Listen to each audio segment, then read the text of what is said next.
الاغاره د حمله کول نوم دی غاره حمله کول په چا باندې بیات ویل کیږي تبییت العدو د شپې حمله په دشمن باندې ان یقصد فی الليل من غیر ان يعلم د شپې څابانه دشمن باندې حمله کې په غیر د دې چې تی معلوم کی چې دلته خځې دي کوواړه دي کې ماشومان دي ناڅه په حمله وکړي نو د دې حکم سره چې کافر باندې داغي کورونو کې حمله وکړي وبه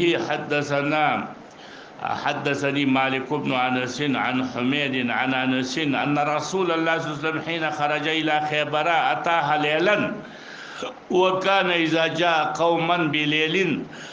لم يغر عليهم حتى يصبح فلما اصبح خرجت يهود بمساحيهم مساحي مسحات جمد دا وړي وړي بیلچی ومقاتلهم فلما راوه رسول الله ولد نو یو دمه چغکړه محمد مع الخميس محمد دې سره د لهکرو هاذا محمد وافق اصل کې دا علما وایي چې دا وافق محمد الخميسا دا سره یعنی چې برابر د محمد صلی الله علیه وسلم سره د لهکرونه بعضو چا ویلي دا وافقت تصحیف دی یعنی معنا د دې دا وافا محمد مع الخميس معنا دا اتا محمد مع الخميس والله محمد وافق والله محمد الخميس معنا مع الخميس سره د لهکر دی خميس لهکر ته وي فقال رسول الله صلی الله اکبر زکه چې دی په لاسونو کې ولا دورانولو شیان ولیدل نو تفاول وک رسول الله صلی الله علیه وسلم نو تفاول خو جایز دی کنه نیک پالی نیول چې الله به موږ له فتح را کوي ځکه د دې خلکو په لاس کې له شیان د چا دي د خربان د خرابولو خربت خیبر ختم شو ان اذا انزلنا بساحه قوم فسا صباح المنذرين عن قتاده عن انس عن ابي طلحه كان اذا ظهر على قوم رسول الله چې په کمزې کې فتح وکړه دعا قام بعرستهم ثلاثا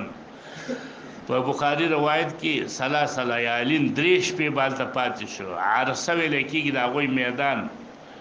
عرستون ضربتون معنا د کورونو په منځ کې چې کوم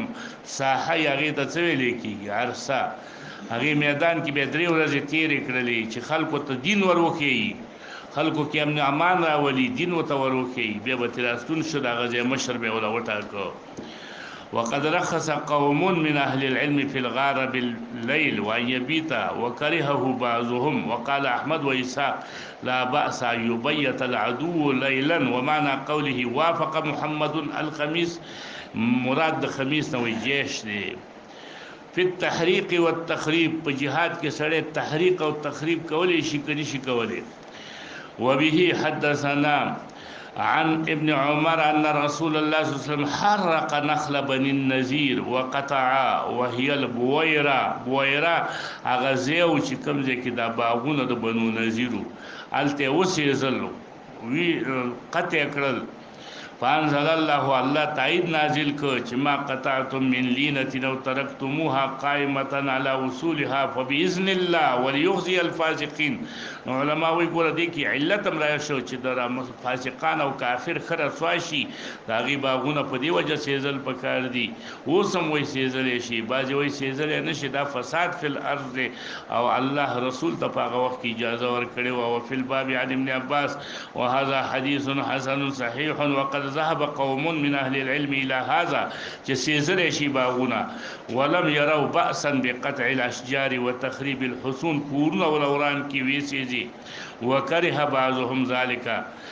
بعضو دا ویلی چې نه کورونه به مولا نورانه باغونه به نسیږي دا قول اوزاعی امام اوزاعی وی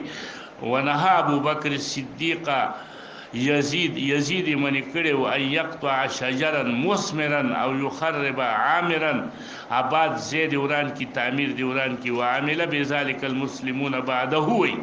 وقال الشافعي لا باس بالتحريق في ارض العدو وقطع الاشجار والثمار وقال احمد وقد تكون في موازع لا يجدون منه بدا دا چې زینو کې دا ونی چې تولا بودی ځکه چې الته با چې دغه ونی نو ته حمله نشي کولای فاما بالعبس او چې بد نه قول ونی وی او کورونه ورانه نو فلا تحرقوا بیا دغه ونی بنمشي سیدل نه به کور رانه ولې شي اسحاق ابن راهوی رحمه الله و التحریق سنه اذا كان انکا فيهم ما ډیر اثر کوونکی په دوی کې اسم تبدیل لري نکای اثر ته وای باب ما جاء فی الغنیمه غنیمت